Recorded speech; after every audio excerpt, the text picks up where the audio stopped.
Greetings and welcome. I'm Catherine of Sky, and today we're going to talk about differences between the US and Sweden in the home. And I have many of these, so be prepared for several videos on this topic.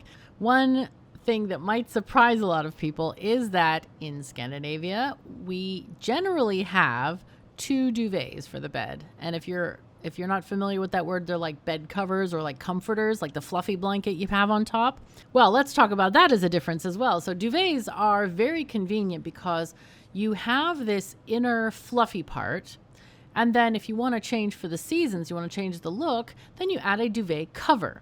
This is also convenient because you only have to wash the duvet cover if it gets sweaty or whatever. You don't have to wash the entire duvet. It's also really great for storage. Like if you like to have different seasonal type covers. I have right now 3 seasons. I have summer, spring, and winter. The winter one is like flannel, so it's a little bit warmer. And then the spring one has like flowers on it, and the summer one is just blue and white stripes because it's kind of like navy oriented or something. I don't know. I like blue and white stripes. But anyway, so that is a really huge advantage over Americans having comforters. And I brought a couple of comforters because I like the design of them, but I'm actually thinking about taking them apart and sewing them into duvet covers just because they're so much more convenient to store. Because with comforters, you can't take the stuffing out. They're literally the fancy fabric quilted together. And, oh, there's a creature here. Aha! I found an Eleonora. Say hi to Eleonora. Hey. Anyway, so I had to grab her rather awkwardly. Poor thing. She's like, what is going on? Anyway, so yeah, I find that American comforters are beautiful, but they take a lot of space to store, so you really can't have very many of them if you like designs. Scandinavian or European, this is all through Europe. We have duvets and duvet covers. They're thin as a sheet, so you can have several if you like to decorate. So that's really handy. Now back to the first point, which was we have usually 2 duvets on a bed, which is really nice because your partner can never hog the covers because they have their own duvet to be covered by. So overall, the area is going to be a little bit larger than if you had 1 duvet for the whole bed. And you can get 1 duvet, by the way, but they're not popular. I would say most popular is having 2 duvets. And so it makes life a lot simpler. It's also great if you decide that your partner is snoring too much and you want to go off to the couch. You can just grab your own duvet, go to the couch, and have a good sleep as well. Another thing that really surprised me when I moved here is the complete lack of actual ducts in apartments and buildings. And I'll explain that in a second. Before you write your comments, let me explain. So Swedish homes and buildings in general are built to conserve heat. So that means in the summer they do get pretty warm, but we try to mitigate that by opening windows and letting the air flow through. Though you may need a heat pump or an air conditioner if you get really hot, like I'm an isbjörn, ice bear, so I need some extra coolness in the summertime. One thing that I found really frustrating is that the lack of ducts and the lack of a fan. So a lot of Swedes have said to me, wait, we do have ducts. And I'm like, not proper ones. There is a tiny hole in some of the rooms in my apartment, but I have gone up there with the ladder. I can't feel any air being moved either inward or outward. So I don't know how they work. And I certainly have no control panel that I can actually say, okay, let's turn on the fan for this. Where in American houses and apartments, maybe not apartments. It depends on the kind of apartment. If it's a nice apartment or just a really cheap apartment where you have like a unit by the window. But in American houses, let's just talk about that. You have really big ducts, like this big at least, running through your entire home. And you also have a central control system that controls the heat, the cold if you have an air conditioner, and also you can put it on fan, which basically takes in air from outside and brings it in and just kind of like pulls it into each room, and it pushes it out, which I would love that, because the problem in my apartment is that I have an open floor plan where the kitchen and the living room and my desk area are all connected into one giant room.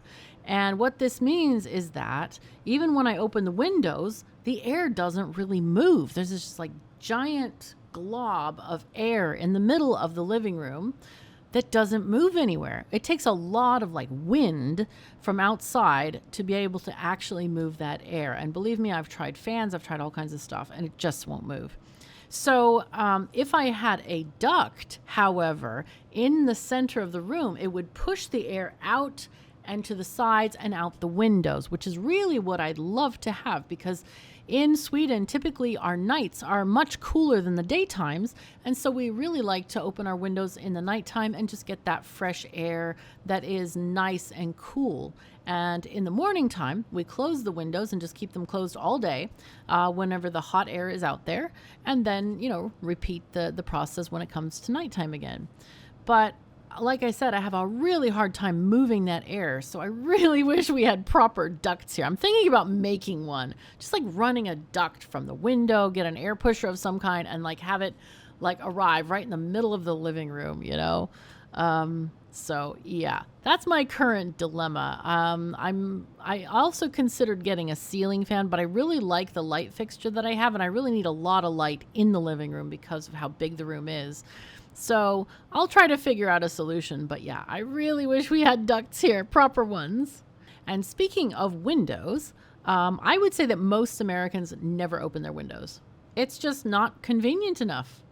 And I think that's really why. I mean, it's much easier to just change the thermostat than run around the house or apartment and open windows.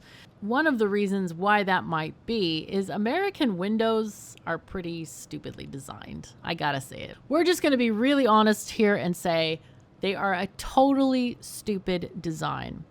So if you're European, you may not be aware that Americans have windows that are basically two panes, right, in a window, in a tall window, and one slides up over the other, okay? Usually you open the bottom one up. And the problem with that is that when the windows get a little bit older, and I'm not talking very old, I am talking like 10 years old, the springs in the window, things that help you lift them, break or get wound down or whatever you want to call it. They lose efficacy. So those windows, often you pull up the window and then it falls half down. It's awful. And I experienced huge problems with the windows in my house in Cheyenne, where the house wasn't very old. It was like 10 years old, and already those window springs were starting to fail. And I went to a window expert to try to get replacements. Like I took the broken one, and it had the model number and everything on it. And they were like, oh, well, they don't make those anymore. You have to buy new windows. And I'm like, what? Because that's like, maybe a $25 problem of buying a spring has now turned into a $10,000 problem of replacing all the windows in the house. Like no. So I find that design to be really stupid. However, Europeans have much better windows. We have windows that is one single pane of glass and they open like a door, which is super convenient.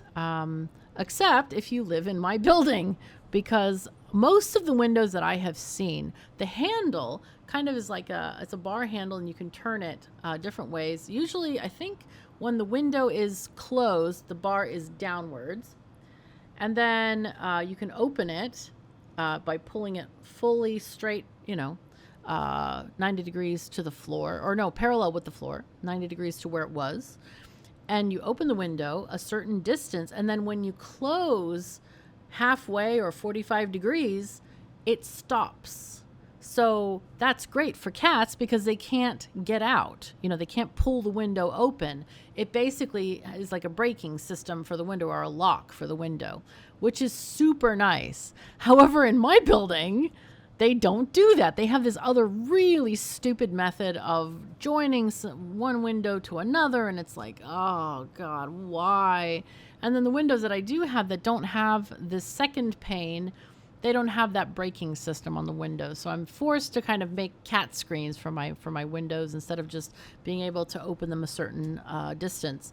In general, though, European windows are so much better. They're so much easier to open. They're so much more reliable. Like these kinds of windows, you probably will never need to replace ever. You might need to replace the insulation, like, the stuff on the sides, which you would have to do in an American window anyway, but they probably will never, ever, ever break down, So I find them higher quality, much easier to operate, much better in general. These windows that open like doors, they're just really good.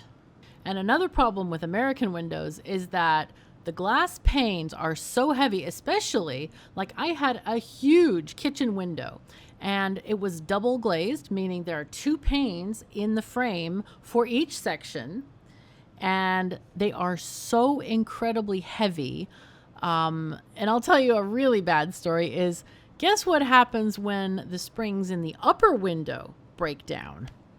That upper one slips down and there's no way to hold it up other than like pressing with the tips of your fingers at the very top of the window where it's got a slight molding, which is like pinching into your fingers, like, can you even hold it up? And I couldn't hold it up. I wasn't strong enough with that tiny little space to try to hold it. It was not even possible. So the way I solved that is I literally had to go get a stick from my yard and shove it up into the window to hold that back pane in place until I could lock it with the front pane, because the only way to get the windows in place and locked was to join them together with the lock. They didn't have like separate locks, like you could lock the back pane up and the front pane down. No. When they were joined together, there was a central thing and they had a lock on that central thing to lock them together. Fantastic design, America. Oh my God.